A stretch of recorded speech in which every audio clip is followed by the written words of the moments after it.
71-ാം പിറന്നാൾ ദിനത്തിൽ എം.എ. ബേബിക്ക് ഇരട്ടി മധുരമാണ്.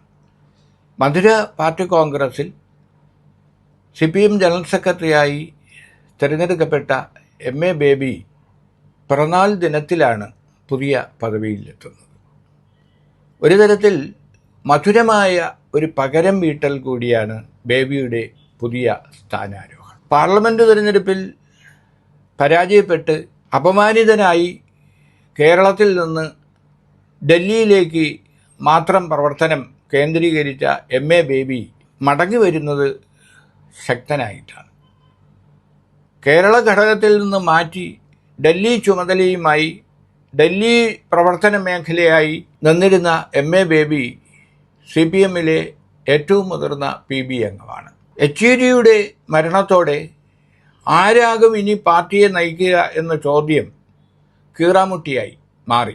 75 വയസ്സ് കഴിഞ്ഞ നേതാക്കളെല്ലാം മാറി നിൽക്കണം എന്ന പാർട്ടി തീരുമാനം നടപ്പിൽ വന്നതോടെ പ്രകാശ് കാരാട്ടും ബൃന്ദ കാരാട്ടും മണിക് സർക്കാരും അടക്കം 6 PB അംഗങ്ങളാണ് ഈ സമ്മേളനത്തോടെ, മധുരയിൽ നടന്ന സമ്മേളനത്തോടെ പാർട്ടിയിൽ നിന്ന് തൽക്കാലം മാറി നിൽക്കുന്നത്. അങ്ങനെ വന്നപ്പോൾ ഏറ്റവും സീനിയറായ എം.എ. ബേബി തന്നെ ജനറൽ സെക്രട്ടറി ആവും എന്ന് കേട്ടിരുന്നെങ്കിലും ബേബിക്ക് പകരം ബംഗാളിൽ നിന്ന് സലീമോ മഹാരാഷ്ട്രയിൽ നിന്ന് സിംഗളയോ ജനറൽ സെക്രട്ടറി ആവും, അങ്ങനെയുള്ള നിർദ്ദേശങ്ങളും PBയിൽ വന്നെങ്കിലും PBയിൽ ഭൂരിപക്ഷ അഭിപ്രായം ബേബിക്ക് അനുകൂലമായി മാറുകയായിരുന്നു.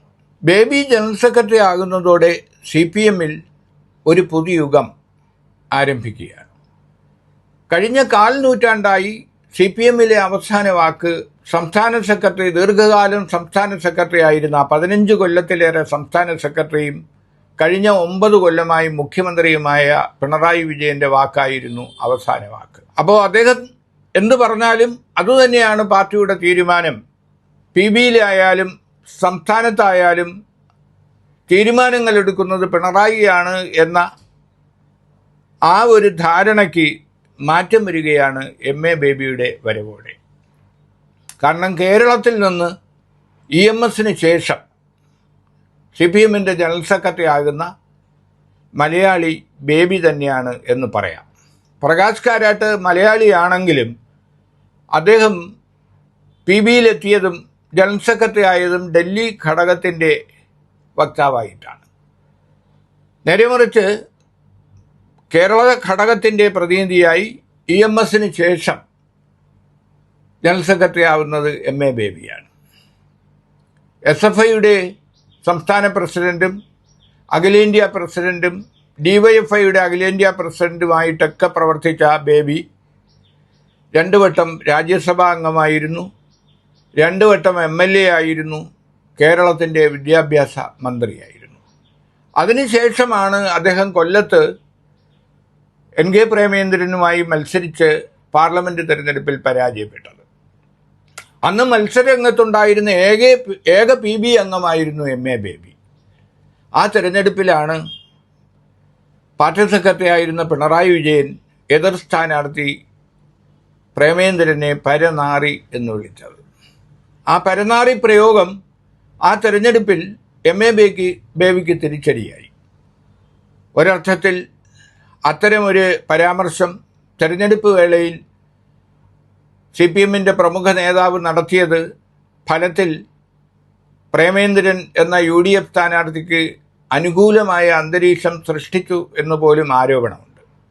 ആ പരാജയത്തെ തുടർന്ന് തൻ്റെ പ്രവർത്തന മേഖല ഡൽഹിയിലേക്ക് മാറ്റിയ എം.എ. ബേബി പൂർവാധികം ശക്തനായി പാർട്ടിയുടെ അമരത്ത് ഒന്നാമനായി എത്തുകയാണ്. കലാസാംസ്കാരിക രംഗത്തും വായനയിലും എഴുത്തിലും എല്ലാം വ്യത്യസ്തനാണ് എം.എ. ബേബി. സാധാരണ CPM നേതാക്കളിൽ നിന്ന് വ്യത്യസ്തമായ സൗമ്യതയും അദ്ദേഹത്തിൻ്റെ മുഖമുദ്രയാണ്.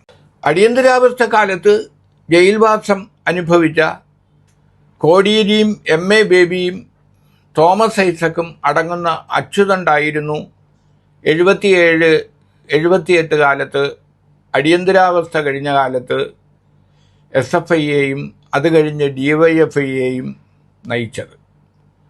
ആ അച്ചുതണ്ട് വളരെ ആഴത്തിലുള്ള ഒരു ബന്ധമാണ്. കോടിയേരി ബാലകൃഷ്ണൻ നേരത്തെ സംസ്ഥാന സെക്രട്ടറിയായി അദ്ദേഹം PBയിലെത്തി.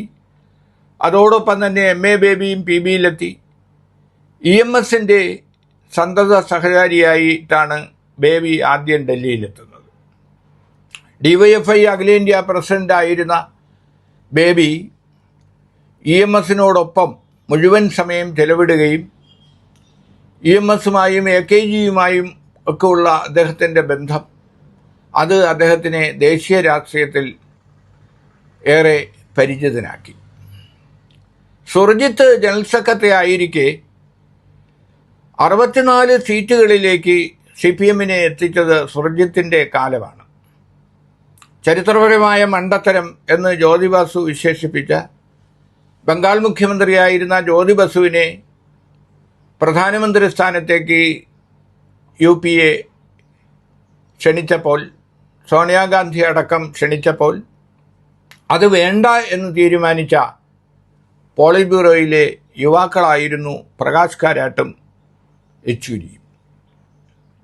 ആ തീരുമാനത്തെയാണ് പിന്നീട് ജ്യോതി ബസു ചരിത്രപരമായ മണ്ടത്തരം എന്ന് വിശേഷിപ്പിച്ചത്. കാലം കഴിയുമ്പോൾ ജ്യോതി ബസുവിൻ്റെ ആ പറച്ചിൽ എത്ര യാഥാർത്ഥ്യമായിരുന്നു എന്ന് കാലം തെളിയിക്കുകയാണ്. 64 അംഗങ്ങളുണ്ടായിരുന്ന CPMന് ഇന്ന് പാർലമെൻറ്റിൽ ആകെയുള്ളത് 4 അംഗങ്ങളാണ്.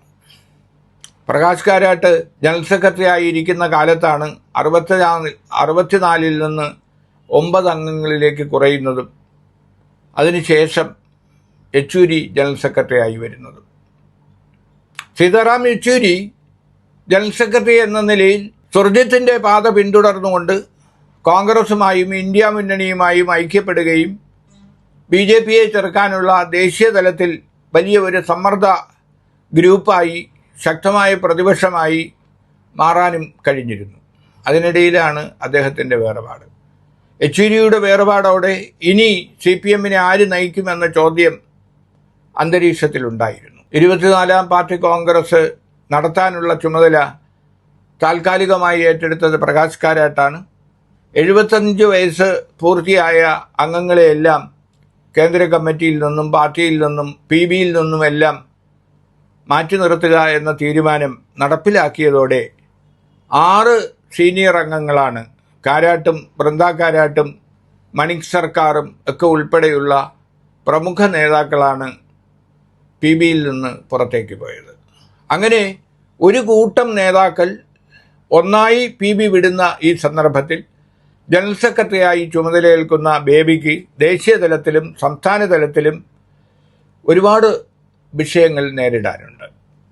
ദേശീയ തലത്തിൽ BJPയെ മുഖ്യ ശത്രുവായി കണ്ടുകൊണ്ട് BJPക്കെതിരെയുള്ള പോരാട്ടത്തിൽ ഇന്ത്യ മുന്നണിയിലെ പ്രബല ശക്തിയായി മാറുകയും അങ്ങനെ CPMന് നഷ്ടപ്പെട്ടുപോയ പ്രതാപം ബംഗാളിലും ത്രിപുരയിലും തിരിച്ചു പിടിക്കുകയും എന്ന ദൗത്യമാണ് ബേബിയെ കാത്തിരിക്കുന്നത്.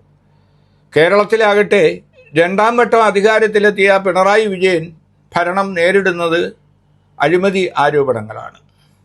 മുഖ്യമന്ത്രിയുടെ മകൾ പ്രതിസ്ഥാനത്ത് നിൽക്കുന്ന SFIO കണ്ടെത്തിയ മാസപ്പടി കേസിൽ, CMRL എക്സോളജിക്ക് കേസിൽ CMRL ഉടമയും അതുപോലെ മുഖ്യമന്ത്രി പിണറായിയുടെ മകൾ വീണയും പ്രതികളാണ്.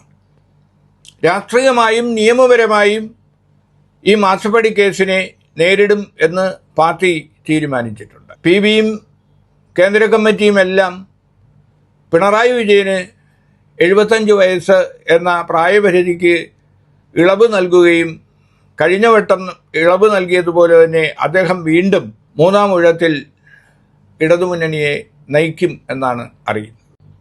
അപ്പോൾ പിണറായി വിജയന് മാത്രമാണ് ഇത്തരത്തിലൊരു ആനുകൂല്യം നൽകിയിരിക്കുന്നത്. കേന്ദ്ര കമ്മിറ്റിയിൽ നിന്ന് 75 വയസ്സ് പൂർത്തിയായി പുറത്തേക്ക് വന്ന PK ശ്രീമതിക്കും താൽക്കാലികമായി ഇളവ് നൽകും എന്ന് അറിയുന്നുണ്ട്. എന്തായാലും മാസപ്പടി കേസ് ഉൾപ്പെടെ പ്രതിപക്ഷം ഉയർത്തുന്ന ആരോപണങ്ങൾ, അനിശ്ചിതമായി നീണ്ടുപോകുന്ന ആശമാരുടെ സമരം, അങ്ങനെ ഒട്ടനവധി വിഷയങ്ങൾ, സംസ്ഥാന സർക്കാർ അകപ്പെട്ടിരിക്കുന്ന സാമ്പത്തിക പ്രതിസന്ധി, ഈ ഒരു ഘട്ടത്തിലാണ് തദ്ദേശ തിരഞ്ഞെടുപ്പും നിയമസഭാ തിരഞ്ഞെടുപ്പും വരാൻ പോകുന്നത്. ഈ ഘട്ടത്തിൽ CPM-ൻ്റെ ജനറൽ സെക്രട്ടറി പദത്തിലെത്തുന്ന MA ബേബിക്ക് നേരിടാനുള്ളത് വലിയ വെല്ലുവിളികളാണ്. സംസ്ഥാന തലത്തിലും ദേശീയ തലത്തിലും ഈ വെല്ലുവിളികൾ അതിജീവിച്ചുകൊണ്ട് പാർട്ടിയെ മുന്നോട്ട് നയിക്കാൻ MA ബേബിക്ക് കഴിയും എന്ന് നമുക്ക് പ്രത്യാശിക്കാം.